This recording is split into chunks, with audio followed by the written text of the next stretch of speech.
Yun guys, for today's videos guys, ito yung part 2 ng ating topic kahapon kung doon sa ating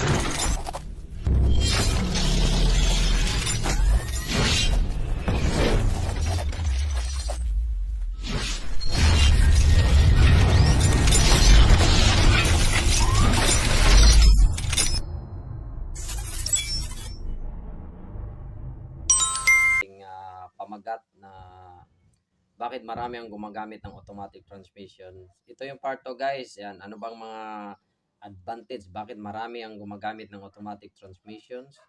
Kahit medyo ano siya guys, medyo pricey siya. Kung bumili kayo ng brand new kaysa doon sa mga manual transmission. Lalo sa mga kotse or sa mga motor guys, halos medyo mataas ang presyo ng mga automatic or yan like mga scooters or sa motor, di ba? Kasi gamit natin scooters tayo ngayon, yun. Medyo mataas yung kanyang price.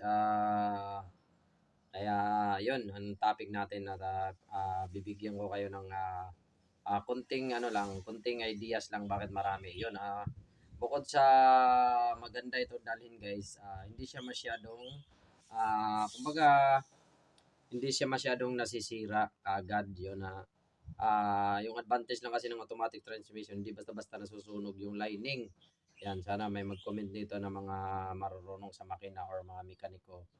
Yun guys, ito lang opinion ko. Hindi siya basta-basta nasusunog. Like unless kung baguhan kayo sa manual transmission, pag hindi kayo marunong, posibleng masira kaagad yung transmission. Gawa ng like sa mga half clutch, kung matagal nyo bitawan yung clutch, mabilis siya masunog. Kaya ang manual transmission, hindi siya ideal talaga sa mga baguhan. Hindi, kumbaga, kung may budget naman kayo, ba't kayo bibili ng manual? Kumbaga, kung hindi pa kayo ganun kumbaga, hindi pa ganun kapapa yung inyong mga skills sa pagdadrive, mahirapan pa kayo sa manual or kaya yung iba, kaya maraming bumibili ng automatic kasi mabilis lang siya i-drive, tsaka safe siya i-drive sa, kumbaga safe siya, tawag nun.